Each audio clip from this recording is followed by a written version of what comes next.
right, a very happy Friday to everyone. Before I start, timeout.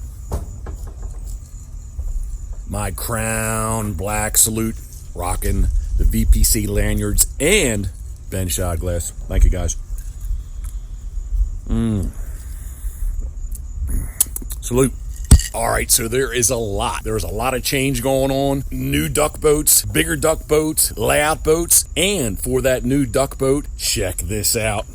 It is the Camp Chef Mountaineer. It's all aluminum with some stainless and powered by propane. Check this bad boy out. It is awesome. I cannot wait to get it in the world's largest duck boat. There is going to be some awesomeness come off this bad boy during the 2019-2020 Seaduck hunting season right here in Maryland. Ooh.